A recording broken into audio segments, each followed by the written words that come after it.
Esta literatura de oposición, al pasar a otros países por medio de la lengua francesa, que había suplantado al latín como la lingua franca de la Europa intelectual, ejerció un efecto no menor por la circunstancia de que ningún país, excepto Inglaterra, se hallaba maduro para las instituciones parlamentarias. En las autocráticas cortes de Berlín, Viena, San Petersburgo y Madrid se respiraba el ambiente de Voltaire. Era la época de los déspotas ilustrados para Federico II de Prusia, para Catalina II de Rusia o para José II de Austria. Lo que se necesitaba para mejorar y elevar la sociedad podía conseguirse mediante la actuación paternal de un regente autocrático. Todo para el pueblo, pero no por el pueblo. Y la influencia de Voltaire y de la enciclopedia llegaba incluso hasta las lejanas tierras de América, a pesar de la censura eclesiástica, pasando los libros de contrabando y llegando a las bibliotecas de algún virrey y hasta de algún convento. No era por lo tanto la defensa del gobierno democrático lo que daba al mensaje de los filósofos franceses su vasto y dominador atractivo. Voltaire no era un demócrata. Lo que le importaba, lo mismo que a otros, no era el control de las palabras del gobierno, sino la libertad en todas sus formas. La libertad de pensar, la de hablar, la de escribir y la de obrar. La libertad era el remedio universal, la fuente principal y universal del progreso, pues, dada la libertad, todo lo demás surgiría, el triunfo de la razón, el término de las persecuciones, el fin de las supersticiones de las iglesias rivales que oscurecían la faz de la religión común, que se suponía natural en el hombre. La receta era válida para todo el mundo, constituía un principio amplia, aunque no universalmente aceptado entre los pensadores franceses, el de que la naturaleza humana era de una pieza en todos los tiempos y en todos los climas. No se percibió cuán distinto era el pasado del presente, a pesar de los grandes monumentos históricos de Voltaire y de Gibbon, hasta que las novelas de Waverley ofrecieron a una generación posterior una visión imaginativa de sociedades muy distintas de la propia. La tendencia general del intelecto francés durante el siglo XVIII era abstracta, lógica, cosmopolita, muy influida por las incitantes novedades de la ciencia y por la idea de las amplias perspectivas de felicidad para el hombre que se esperaba que se producirían como consecuencia de la ampliación sin trabas del sentido común. El feroz anticlericalismo de los filósofos franceses del siglo XVIII, lo mismo que el ateísmo militante de los bolcheviques rusos, procedía de la convicción de que una jerarquía tiránica y oscurantista se interponía en el camino del progreso intelectual y social. Poco se puede dudar de que Voltaire, al atacar sus manifiestos defectos, mejoró la cualidad del cristianismo francés, o de que la labor crítica de los filósofos, aunque pueda criticarse a menudo como superficial e injusta, estaba ampliamente justificada por la gran depravación a que había llegado la Iglesia francesa. Pero los grandes objetivos a que aspiraba la escuela filosófica francesa no eran negativos, sino positivos. De ellos, algunos están ahora tan asegurados en las instituciones de las más ilustradas partes de Europa, que libros que en su tiempo salieron de las prensas con la fuerza de una revelación parecen al lector moderno llenos de teorías que no vale la pena de discutir. Pero en este cuerpo ingente de literatura francesa hay una cualidad que conserva su peculiar frescura y encanto, y que ayuda a comprender el atractivo que tuvo sobre las más inteligentes y más altruistas de nuestros antepasados. La literatura de la Auffahrung, como la llaman los alemanes, o sea, de la ilustración, como decimos en las lenguas latinas, es la literatura de la confianza y de la esperanza. Si los filósofos habían perdido la fe en las doctrinas de las iglesias, adquirieron la creencia en la dignidad y en la perfectibilidad del hombre. De la literatura política francesa del siglo XVIII se exhala un gran hálito de optimismo. Un gran número de hombres inteligentes, en el país más inteligente de Europa, creía que si solamente se pudiese barrer con una fuerte escoba toda la escoria de las épocas góticas, el hombre, cuya naturaleza es buena y susceptible de infinito mejoramiento, se fortificaría cada vez más. Si las leyes son buenas, decía Diderot, la moralidad tiene que ser buena. Nadie estaba dispuesto a limitar la eficacia de la legislación para mejorar la naturaleza humana indefinidamente. Helvecio afirmaba, el buen legislador hace al buen ciudadano. Parte de esta literatura optimista se consagraba a la crítica de los principios económicos reguladores del Estado que Francia había heredado de Colbert. Los fisiócratas creían en el poder de la naturaleza, si se la dejaba obrar libremente, para llevar al hombre a niveles de prosperidad que no podían soñarse en un régimen de restricciones nacionales o locales. Esta doctrina, que tuvo gran influencia, contenía una profunda falacia y una importante verdad. Los economistas franceses sostenían la teoría de que la tierra era la única fuente de riqueza y, en consecuencia, que debía hacerse frente a las necesidades del Estado con un solo impuesto sobre los valores de la agricultura. Esto es falaz, pues la tierra constituye solo una de las diversas fuentes de riqueza y ningún impuesto único, por equitativo que sea, puede hacer frente a las necesidades legítimas de un Estado.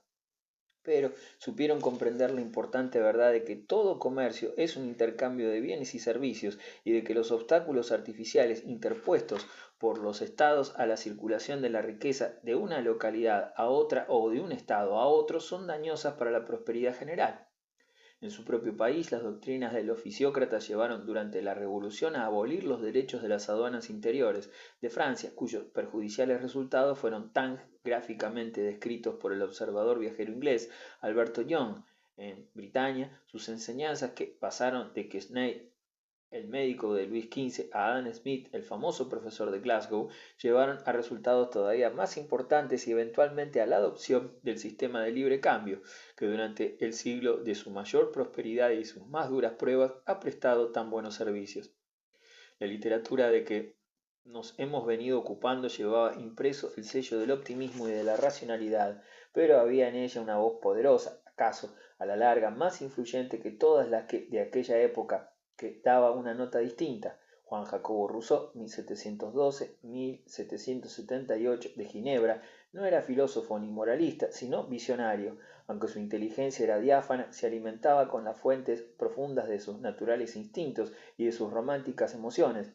No creía en el progreso ni en la subdivisión del trabajo, ni en los distintos métodos mecánicos o materiales de mejorar la suerte del hombre, sino que, encontrando el mundo lleno de crueldad, de miseria y de pobreza, así como la tan elogiada civilización de Europa, un cúmulo de corrupciones y tiranías, se decidió a trazar un esquema de la sociedad dentro del cual pudiese vivir un hombre bueno. Este es el propósito del contrato social, 1762, que impresionó a Francia con la fuerza de un nuevo evangelio. El remedio soberano de Rousseau para los males del hombre es muy sencillo. En la práctica es la práctica de la virtud. El buen estado es aquel en que todos los miembros debidamente educados para la vida ciudadana pactan conformar su voluntad al bien común. Solo una sociedad de ciudadanos virtuosos en que cada uno haga con los demás lo que quiere que le hagan a él y en que consientan todos en obedecer espontáneamente las leyes generales promulgadas no para impulsar los intereses particulares sino las comunes ventajas puede llamarse buena. Tal es la esencia de la doctrina política de Rousseau. El buen Estado se basa, pues, no en la fuerza ni en la voracidad, sino en la virtuosa voluntad de todos sus miembros. El libro operó como un sortilegio.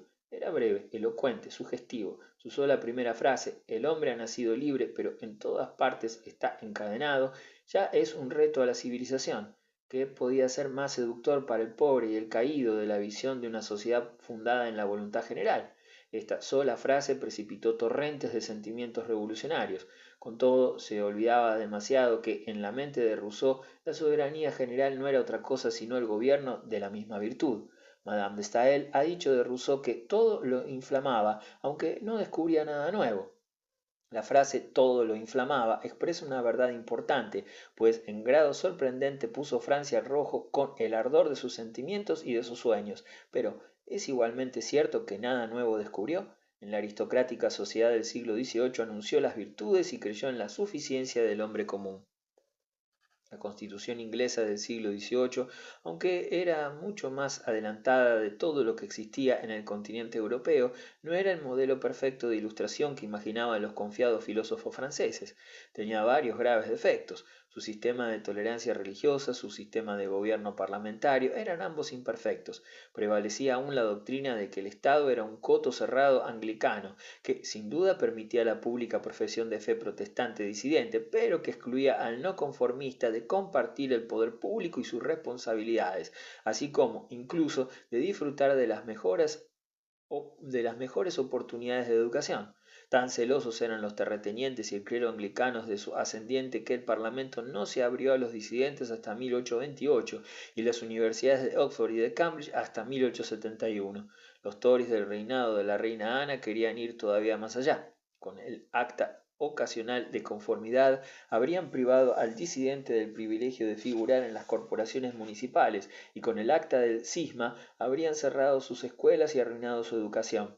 Es una de las bendiciones de la sucesión hanoveriana que los Wright echasen por tierra aquella política calamitosa, que rechazasen el acta de cisma y que al promulgar el acta de indemnidad anual revelasen a los disidentes de las penas legales en que de otro modo hubieran incurrido al desempeñar cargos municipales. Así limitados, los beneficios de la tolerancia no se extendieron a los católicos romanos, a los que en Inglaterra se prohibió hasta 1779 practicar su culto en público, mientras que en Irlanda, en donde podían dar lugar a disturbios políticos, estaban sujetos a un sistema especial de vejatorias incapacidades. El gobierno de Inglaterra durante los dos primeros reinados hanoverianos era una aristocracia.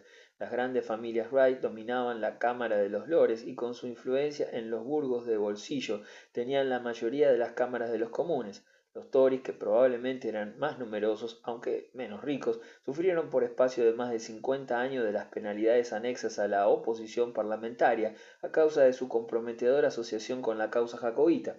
Pero en el verdadero gobierno del país, que era local y no parlamentario, en las reuniones trimestrales y en las pequeñas reuniones de los jueces de paz, los terratenientes Tories podían ejercer la plena medida de su influencia política, en el cumplimiento de las leyes del juego, en el enjuiciamiento de los ladrones y en el castigo de los vagabundos. Aquellos amateurs no pagados descubrieron el medio de satisfacer sus anhelos de utilidad pública y de importancia y se mantuvieron así quietos y contentos mientras los magnates Wright empuñaban el timón en San Esteban.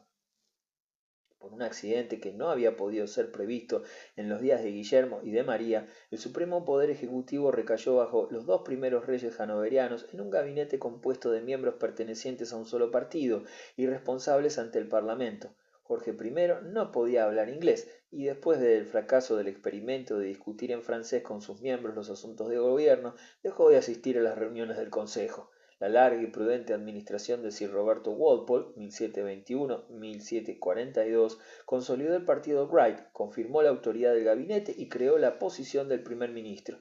Después de aquella administración que resultó de tal trascendencia, el verdadero principio del gobierno responsable ante un parlamento, que a su vez lo era ante sus electores, quedó establecido. Contribuyó a asegurar el gobierno de gabinete otro accidente histórico. Guillermo III y Ana preferían ambos gabinetes mixtos que no tuviesen un solo matiz de partido. Tomar consejeros en todos los partidos era una señal de imparcialidad y a la vez exaltaba el poder de la corona, pero este experimento de coalición, que sólo fue posible en ciertas ocasiones durante dichos reinados, fracasó cuando Jorge I subió al trono y supo por sus amigos Wright que los Tories conspiraban en interés jacobita para echarlo del país. Desde aquel momento estuvieron a la orden del día gabinetes Wright y mayorías parlamentarias Wright.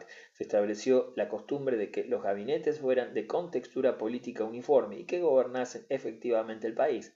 Fue un accidente, pero un accidente feliz. Durante los días de gobierno personal de Jorge III, 1770-1782, cuando el gobierno del gabinete estuvo reducido a una sombra, Inglaterra experimentó el revés político mayor de su historia con la pérdida de las colonias americanas.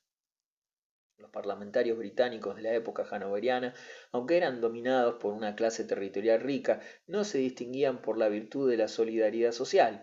Las leyes penales que se dejó que continuaran en los códigos ingleses hasta que fueron reformados por los esfuerzos de Romilly y de sus amigos el siglo siguiente eran una vergüenza para un pueblo generalmente humano y de buena condición. El gobierno de las ciudades continuó corrupto, medieval e impopular, hasta la gran limpia del Acta de Corporaciones Municipales de 1835. El hecho de que la gloriosa revolución se hubiese hecho en primer lugar para proteger las antiguas costumbres y cartas de franquicia de las ciudades, así como las prerrogativas del Parlamento de las intromisiones autocráticas e innovadoras de Jacobo II, era una fuerza favorable al conservadurismo. Los Wright, entusiasmados con su arreglo revolucionario, estaban inclinados a creer que lo habían arreglado todo.